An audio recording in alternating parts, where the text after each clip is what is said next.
People saw him walk onto the AGT stage with cheap shoes, a faded jacket, and a borrowed microphone clip, and they assumed he was just another hopeful dreamer.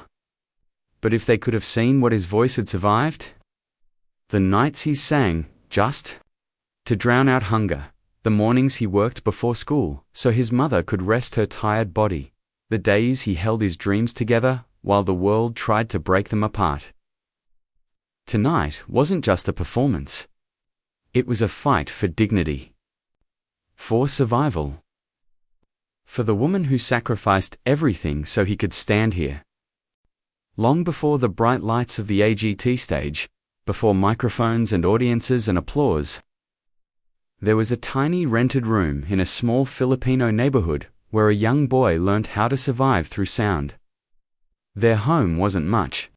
Cracked walls, a leaky roof, and a single worn mattress that he and his mother shared. When the rainwater dripped through the ceiling, he used to place pots under the drops and pretend they were drums in a symphony. Music made everything feel less broken. He didn't remember when he first started singing. It felt like the songs were born with him, but he remembered why. It was during the nights when their stomachs were empty and silence made hunger sound louder. His mother would sit by the window, pretending to admire the moon, hoping he wouldn't notice her holding her belly. He always noticed. And that's when he would begin to hum, not for attention, not for applause, but because he discovered something powerful. When he sang, the world hurt less. At school, he was the child everyone saw, but no one looked at. His shoes were too old, his uniform too faded, and his lunchbox often empty. Some children laughed, calling him the charity kid. Others looked away, pretending not to see. But even then, he never fought back with words. He would simply lower his head, walk to the back of the school building during recess, and sing to the wind. The wind didn't judge him. It carried his voice with kindness. One afternoon, when the teasing became too much, he ran home in tears. He sat outside their door, knees pressed to his chest, trying to hide sobs he couldn't control. His mother appeared, her hands still dusty from work. She didn't scold him. She didn't ask questions. She simply placed her palm on his back and said softly, "If people don't see your worth now, keep singing. One day, they won't be able to ignore it." He didn't fully understand then, but those words became the promise he built his life around. Music became his refuge. When bills piled up and they feared eviction, he sang. When his mother returned from double shifts with swollen feet, he sang until she slept peacefully. When he felt small and forgotten, he reminded himself that his voice was the one thing poverty couldn't take away. He began singing in neighborhood events, not for money, but for joy. People would gather around, ham at street corners, enjoying his voice even if they didn't know his name. One night, a vendor gave him free bread and said, "For your song, Anok." It was the first time Sinyan fed him, literally. Slowly, he realized something profound. Everyone has pain, but not everyone has a way to heal from it. His voice was his healing. He didn't dream of fame. He dreamed of giving his mother a life where she didn't have to hide her hunger, hold back her tears, or sleep sitting up because she was too exhausted to lie down. He sang not for the world, but for one woman who believed he was enough long before anyone else did. And that belief would one day shake the world. To the world, she was just another tired woman, lost in the noise of a crowded marketplace. But to her son, she was the strongest person alive. Every morning before sunrise, she slipped out of their small home quietly so she wouldn't wake him. She wanted him to sleep a little longer, to dream in a way she no longer had time for. She worked wherever work existed. Some days she washed clothes for families who barely knew her name. Other days she sold fish in the market, the smell clinging to her hands long after she scrubbed them raw. When those jobs weren't enough, she took night cleaning shifts at a nearby shop, fighting sleep with aching bones. None of it was glamorous, but it kept her son in school, and that was worth every bruise, every blister. Every breath, she always said she had already eaten. Every night he always insisted she wasn't tired. Every morning. And she always smiled, even when her eyes were swollen from crying in the dark. Her son noticed everything. He saw the new lines forming on her face. The way she winced when she stood up, the way she hid her hands behind her back because she was embarrassed by the cuts. He saw how she chose to walk instead of take the bus just to save a few pesos. He wanted to say something, wanted to tell her she didn't have to fight so hard, but he knew she wouldn't stop. Mothers like her didn't know how to stop. One afternoon, he came home early from school and found her sitting on the floor. The electricity bill in one hand and their last few coins in the other. She didn't see him at first.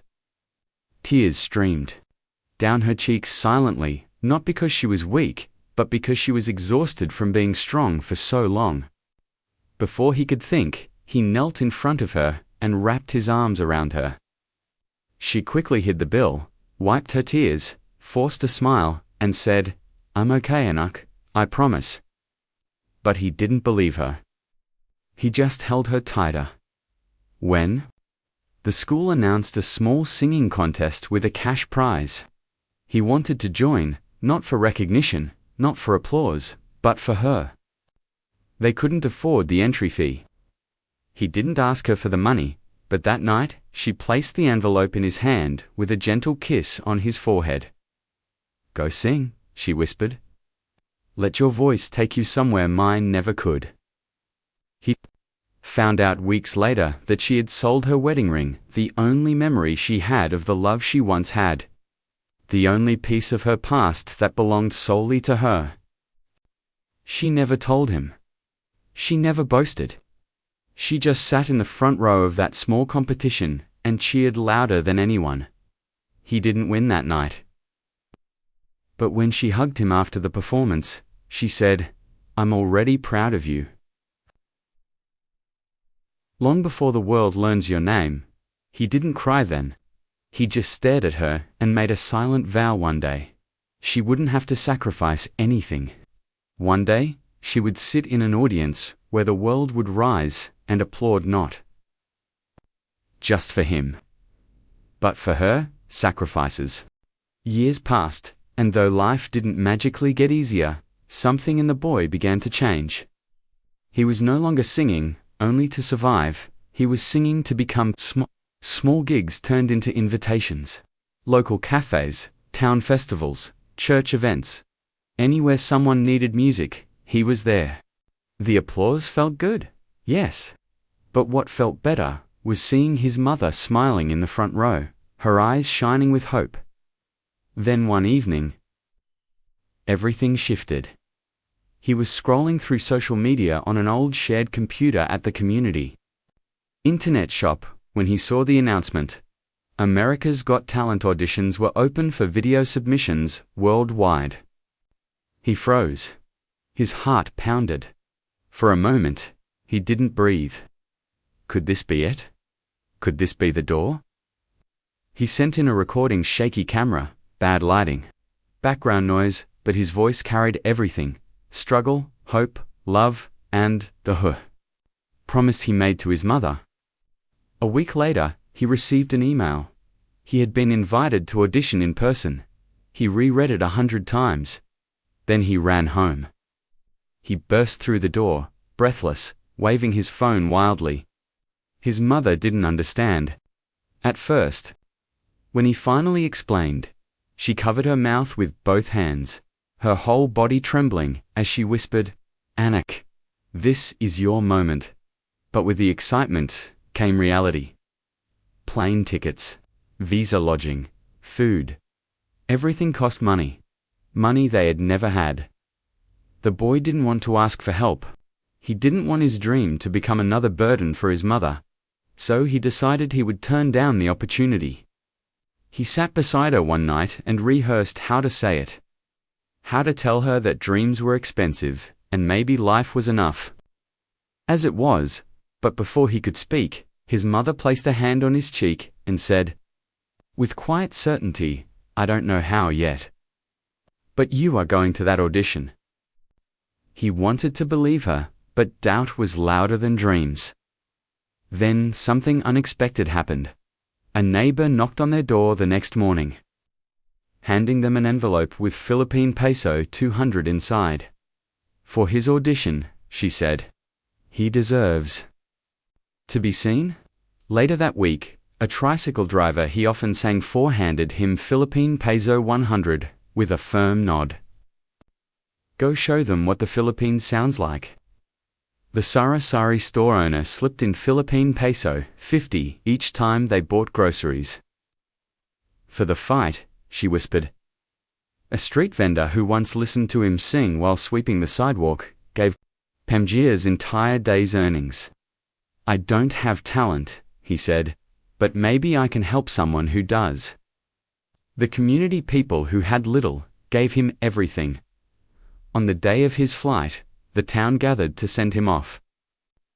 No fancy luggage, no designer clothes, just one small backpack and the weight of hundreds of prayers. As he headed toward the airport gate, he looked back only once to see his mother standing tall, smiling proudly, waving through tears. For the first time in his life, he didn't feel small. He felt chosen. The moment he stepped onto the AGT stage, the world suddenly felt too big.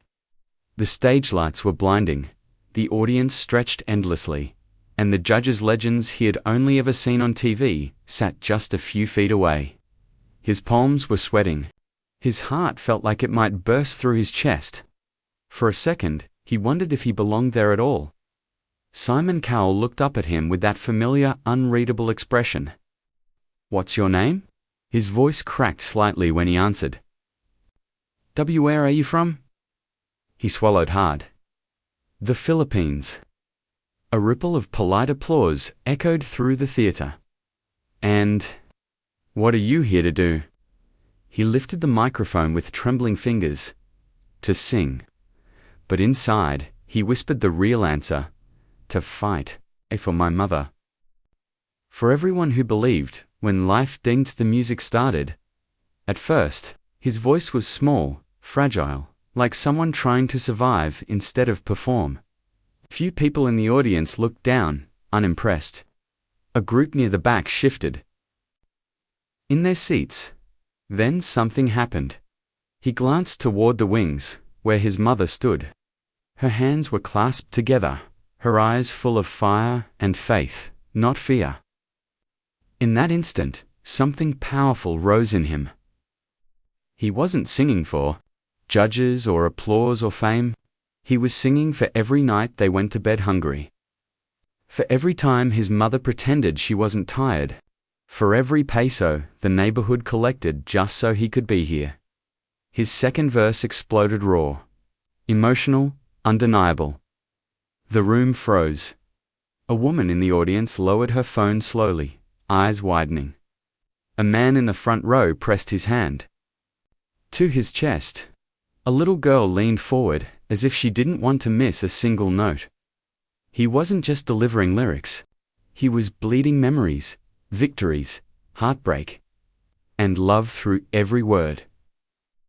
By the time he hit the high note, the one he learned to control by singing into pillows late at night so he wouldn't wake his mother, the entire audience was on their feet. People screamed. People cried. But the most unforgettable moment was Simon. He wasn't leaning back in critique or hiding behind a poker face. He was forward, elbows on the table, eyes wide, mouth parted, visibly stunned. The disbelief wasn't because the kid could sing. It was because he had poured his entire life into one performance, and that kind of honesty is impossible to ignore. When the song ended, silence hit before the applause, the loudest silence of his life, the kind that only happens after something extraordinary. Then, the audience erupted. But his eyes weren't on them, they were on his mother. She was standing, the very first person to rise, hands covering her mouth. Tears streaming, her whole body trembling with pride. She wasn't clapping for fame or success. She was clapping for survival, for the boy who had taken every hardship and turned it into music. In that moment, he realized something. Tonight wasn't the fulfillment of a dream. It was the beginning of hope. Confetti rained from above like golden snow, and the crowd roared as though the roof itself might lift. But in the center of all that noise, he heard only one thing, the sound of his mother crying. Not the quiet tears he remembered from nights of unpaid bills or exhaustion, but tears of victory. She wasn't kneeling in defeat. She was standing tall, as if she had finally been seen by a world that had never asked for her story. Simon Cowell rose from his seat and walked onto the stage, something he almost never did. Cameras followed, lights shifted. The audience gasped. The boy felt his breath catch in his chest. Simon placed a hand on his shoulder and said, with a voice filled with awe, "You didn't just sing, you told the world who you are. And that is greatness." The boy tried to answer, but his voice broke. Instead, he turned toward the wings and held his hand out. His mother stepped forward hesitantly, overwhelmed, covering her face as if unsure she belonged on that stage. The audience erupted again, not because she was famous, but because everyone could feel it. This victory belonged to her, too. When she reached him, he wrapped his arms around her, whispering through tears, "We made it, Ma. We really made it." The camera zoomed in as she replied in a trembling voice, "You kept your promise, Anna." "I'm clapping from the front now." The producers rushed in, interviewers, agents, and strangers, congratulating him from every direction. It was dizzying. Cameras flashed, microphones appeared, people said words like career, contract, and viral. It felt unreal, but he never let go of his mother's hand. Fame came fast, faster than either of them expected. Millions watched his performance online. News outlets called him the voice of resilience. Radio stations played clips of his audition. He was invited to perform across the country, interviewed on talk shows, and signed to a recording label. People wanted to hear him not because he was perfect, but because he was real. Success brought money enough to pay off debts, rent a new home, fill the refrigerator completely for the first time. His mother tried to keep working at the market, but he gently insisted she stop. "You work. Enough for both of us," he told her. "Now it's my turn." But the most beautiful change wasn't in lifestyle, it was in purpose. He didn't forget where he came from. He didn't forget the people who helped him board that plane. He built a music program for local kids, funded food packs for struggling families, and gave scholarships to students who loved singing but lacked resources. During one charity event, a young girl approached him shyly and asked, "Do you think someone like me could ever be on a stage like you?" He smiled and knelt down so they were face to face. "I know you can," he said softly. "Someone believed in me when the world didn't. So I'll believe in you until you can believe in yourself." The fight that once burdened him had become the source of his strength. His fame wasn't the reward, it was the weapon he used to lift others. And every time he walked on a stage, no matter how big, he searched for one face in the front row. And every time, she was there, because a boy once fought for his mother. And now, the world clapped for them both.